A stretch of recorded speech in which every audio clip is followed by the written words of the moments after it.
Welcome to a new season of At Issue. Thank you so much for joining us. My name is H. Wayne Wilson.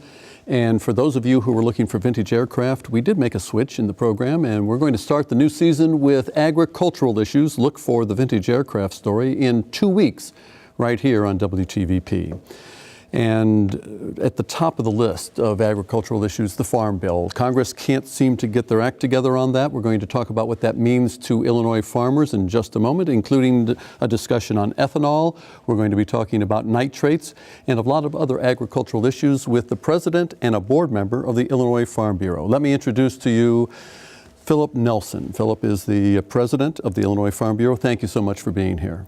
It's a pleasure. And on the opposite side of the table, in the patriotic tie, is David Servin. David is a board member of the Illinois Farm Bureau. Thank you. Thank you, H. And I thank you for coming in. You're from Seneca. Right, in LaSalle County. For those of us geographically challenged, where is St. Augustine? I'm from the southwest corner of Knox County. All right. Straight west of Peoria. So a little bit northeast and a little bit straight west. Yep. So let's start with the Farm Bill. Congress did, I think it was a 9-month extension because it expired last year.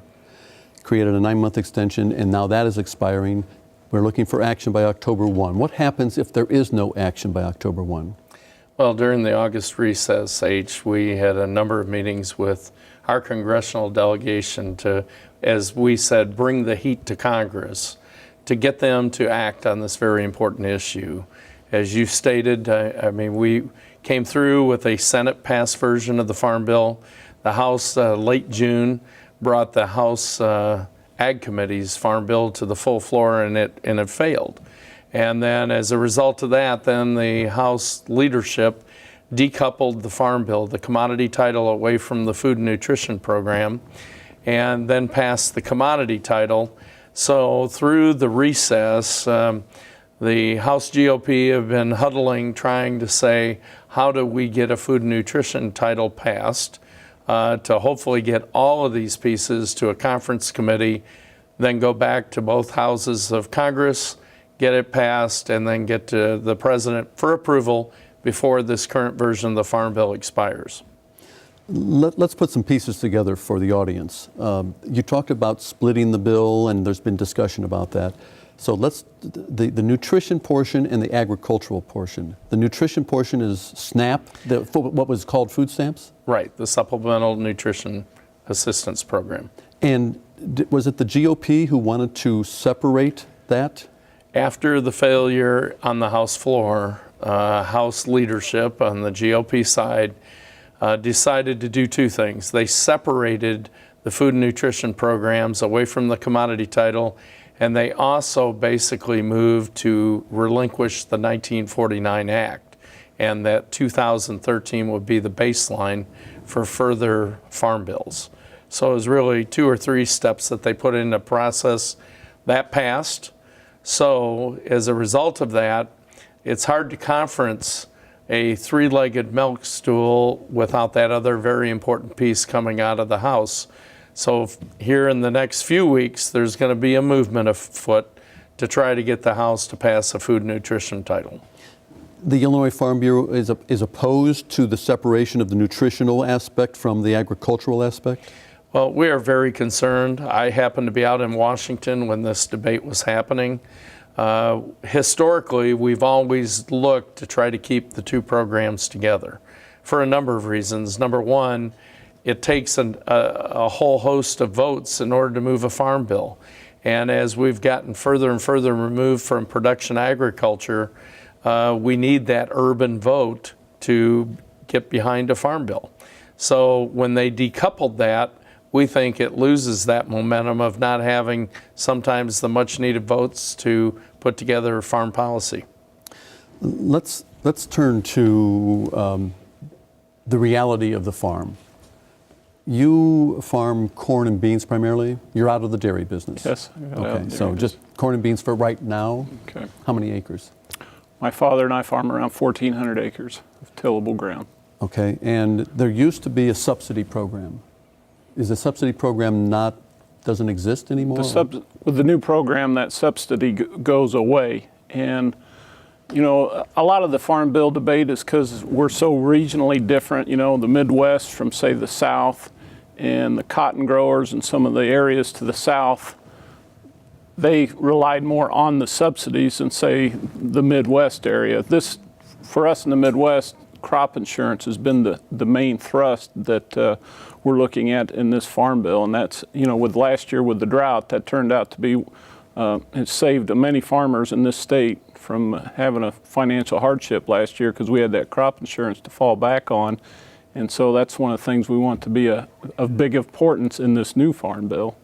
And you had crop insurance? Yes, and my father and I had crop insurance, and it's just like, you know, if anybody had their business would have any insurance, and I'll say myself, I paid over $20,000 last year on crop insurance, and have been doing that year after year after year, and last year I was able to get more of that back because I normally average about 170 bushel an acre on corn, and last year we just barely made 100. So. You know, that helped us out greatly having that there. Let's talk about yield. This year, you might take advantage of crop insurance again. You know, we might. We're not sure. You know, everybody thinks that we have a very wet year. You know, the spring, it was just one rain after another. I would say about the middle of July, we were looking at some really good crops. We were pushing that 170. We might have had more than that. And then we went from the last week of July till this weekend without any rain. You know, it's kind of unheard of to go the month of August without rain.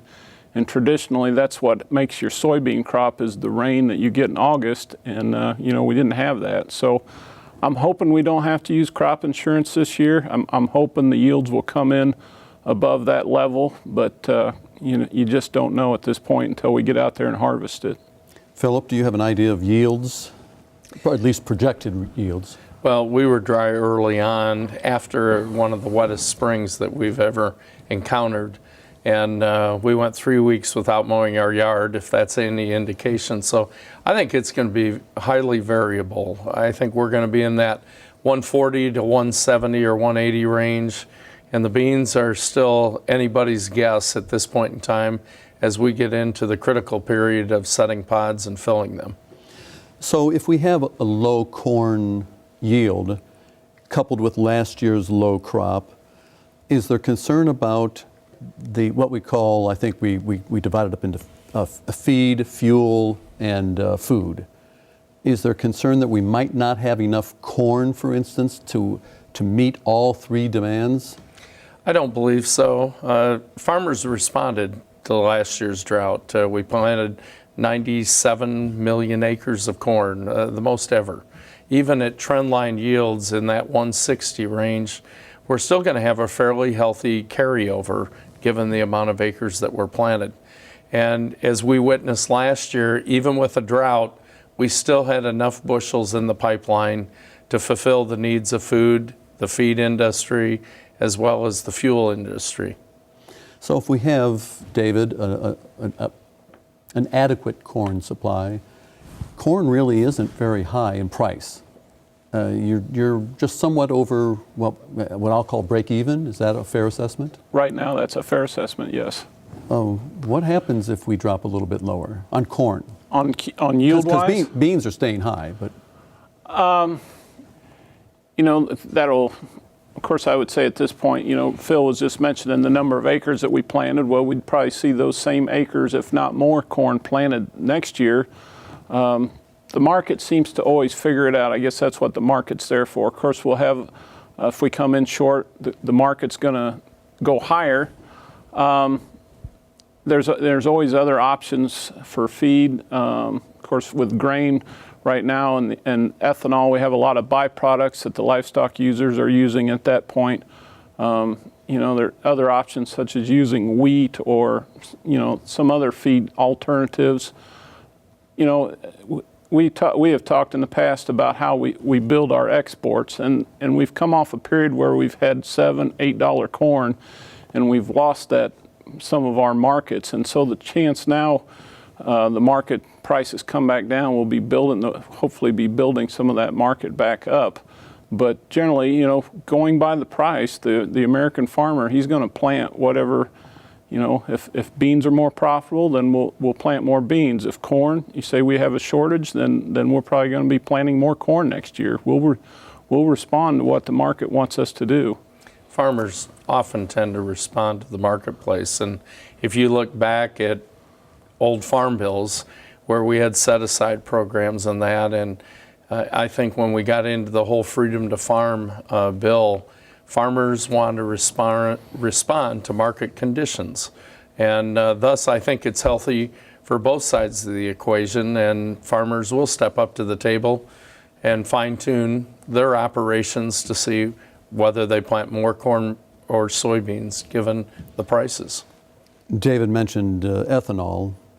Let's talk about the increase in ethanol usage in transportation fuel. We've been at 10% for quite some time, and now it looks like 15%. There's some, with flex fuel, it could be 85%. Is there any concern from the Illinois Farm Bureau's point of view, or you as a farmer, that when we start using so much ethanol in our transportation needs, that we might be shortchanging the other aspects, that there might not be enough for feed for cattle, and then the meat price goes out of control, or any other needs? Well, we're always sensitive to all aspects of the industry. And being a livestock producer, I feel that pain when you see the volatility in the marketplace. But at the same time, as a livestock producer, I'm the beneficiary of ethanol as you feed co-products, whether it's gluten or wet gluten feed coming out of an ethanol plant, now dry gluten to put into hog operations or hog diets. So I do think there's benefits all the way around, and as we try to create more demand for those products, I think livestock can be a major beneficiary of it. Going forward, I think the bigger question is, as we've seen some of the reduction in the use of gasoline in this country come down, you know, we've reached a saturation point on the 10%. So if we're going to grow the ethanol industry, that was what basically we applied to EPA to raise that level to try to accommodate an increase in ethanol and gasoline. Let's turn our attention to the issue of what to do during the winter. And I want to approach this from a couple of different perspectives. We have siltation problems, soil running off the fields, if you do traditional farming. Are cover crops one of the answers to that? And if so, what kind of cover crop does the Farm Bureau or do you think is appropriate? Well, as an organization, we have always promoted best management practices. And you look back over the last couple decades of farming in Illinois, and if you look at the advanced management systems that have been put into place with the technology that we've adapted in being able to spread our fertilizer by the square foot with global positioning. And if you look at what we've done on the tillage side for no-till, minimum till, I think we've adapted those technologies quite well. Having said that, when we look at watersheds, I think we're always concerned with saying, can we do a better job of managing resources around the watersheds, whether that's the Conservation Enhancement Program, CRP, cover crops. I think those are all tools that farmers utilize in their toolbox to try to improve the quality in those various watersheds. Do you or your neighboring farmers have any experience with regard to cover crops?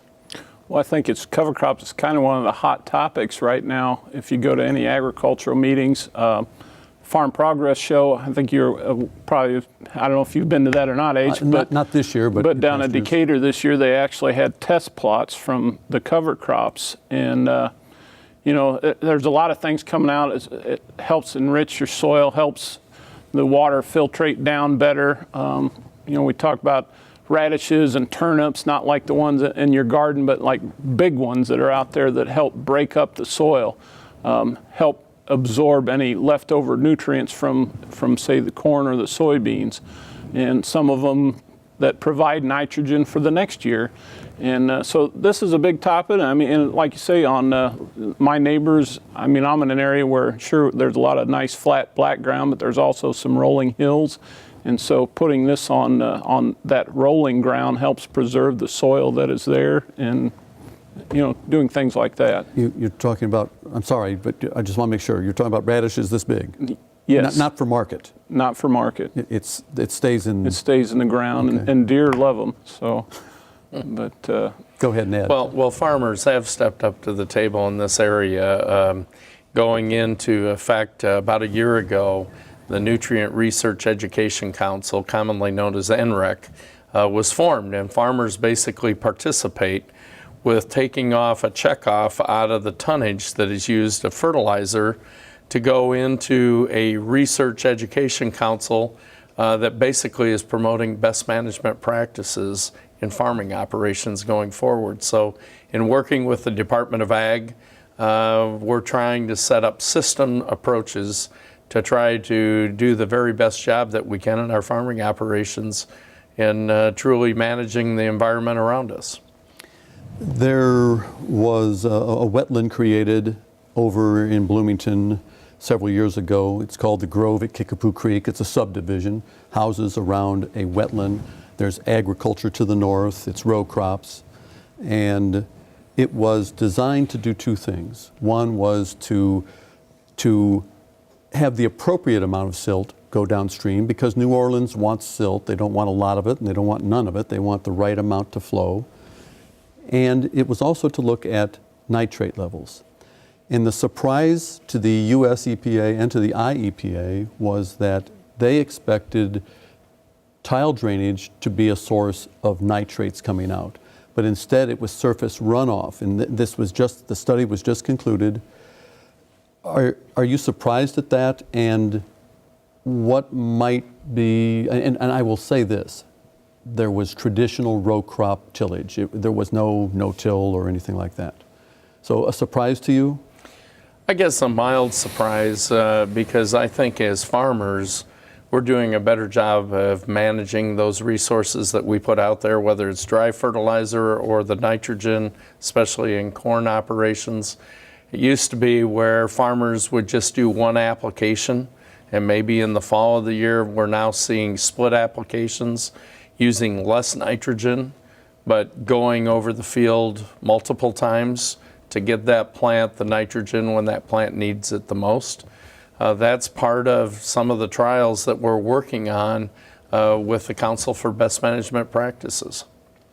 And can I jump on that one other thing? Absolutely. With the technology, and I think most people just don't realize how technology has come out to the farm with GPS and variable rate. We take, you can take a sample in a section of a field, and we run like test for potassium and phosphate and these things that we balance. And if a certain area doesn't need anything with variable rate technology, we do not apply to that area. We'll only apply what we need and what we know the crop is going to take off, because it's with these prices today, it's too expensive for us to over-apply the fertilizer out there in the field, and so we only want to put what we need out there, and we can do this now with the GPS and some of the technology that we have. And I think in the long run, this will save some of these nutrients from possibly running off, like you were talking about. And the same might be said of pesticides like Roundup? Correct. Because we're seeing Roundup resistant weeds now again.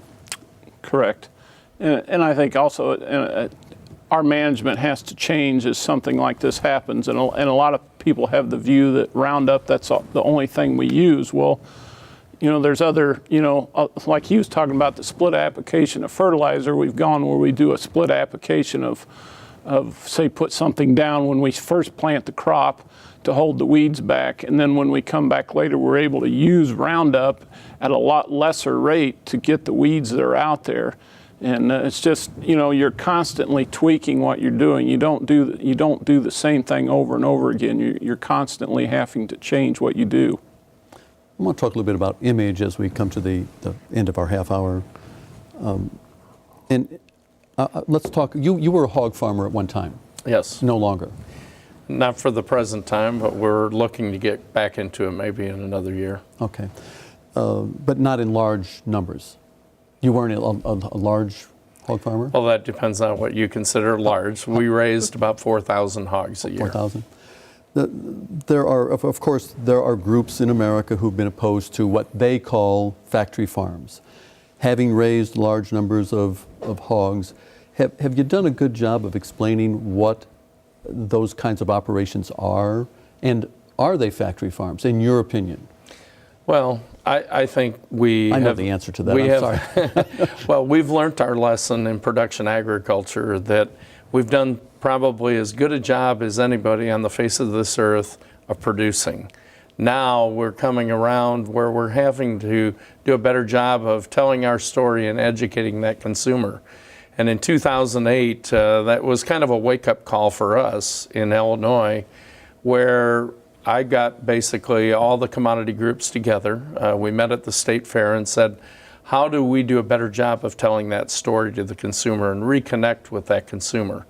Out of that evolved the Illinois Farm Family Campaign, and we're excited about the results thus far as we have taken some Chicago field moms, as we call them, out to various production agriculture sites in Illinois, whether that's a hog operation, a cattle operation, a grain operation, corn, soybeans, and really tried to reconnect that consumer with what is going on in production agriculture. And I think the amazing part, and you get back to your question about factory farms, it's really controlled environments, especially on the livestock side. And when we brought those moms into some of those environments, they found out, number one, that the animals were better cared for than they were when they were in open housing where they would beat each other up. Number two, they were very clean. And number three, we could control the environment. So they weren't out there in 100-degree heat or fighting snowdrifts. So we've made a lot of advancements in technology in production agriculture, and I think along with those advancements, we've got to do a better job of informing people of what we're doing and producing that food. As a board member of the Illinois Farm Bureau, what's your role? My role, well, To get the message out with regard to what Philip's talking about. I just help facilitate all the counties that are in my district, which Peoria is part of that. But Farm Bureau, we're a grassroots organization, and everything comes from the bottom up. And ideas like Phil talked about are things that maybe your people were sitting around talking about in your local county, your local town, and say, hey, that was a good idea. And as Farm Bureau, you know, that's what the board of directors is for. We're supposed to support the ideas that come from our members and promote agriculture and promote, you know, well-being of the families that live down on the farm. And that's what we're about. Real briefly at the end here, farm prices, the land. Isn't it getting a little out of control? We're seeing, the numbers I've seen, $14,000 an acre, things of that nature. That's a little expensive when corn's at $4.50 a bushel.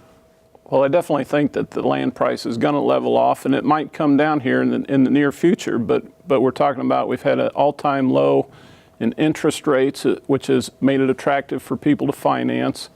We're talking about the stock markets haven't been very good, so people that had money to invest would probably have looked to put it into land instead of other investments. And then we also have had good grain markets the last 3-4 years. So for those reasons, that's why we've seen, you know, high markets. And generally, most of the time when markets go low, they go lower than they should be. And when they go high, they go higher than they should be. So I'd say the price of land is probably going to level off here at some time in the near future. We started the conversation about the Farm Bill. I want to finish on it real briefly. The Illinois Farm Bureau, what's the take on something happening by October 1, and what form might it take? Well, your best guess. Our best guess is we're going to put enough pressure on Congress to try to get that food and nutrition bill through the House so we can get to a conference committee. That's the first step that has to happen, get conferees appointed, and then try to reconcile the differences between both bills. But include both the nutrition and the agriculture together. That is what we would like to see happen. Philip Nilsson, President of the Illinois Farm Bureau, thank you so much for joining us. Thank you. And David Servin, a board member of the Illinois Farm Bureau, thank you, both of you, for driving long distances to be here. I appreciate your time and your expertise. We'll be back next week with another edition of At Issue as we have program number 2 of the new season, our 26th season of At Issue, when we welcome the Mayor of the City of Peoria, Jim Ardis, and the City Manager, Patrick Yorick, next week on At Issue.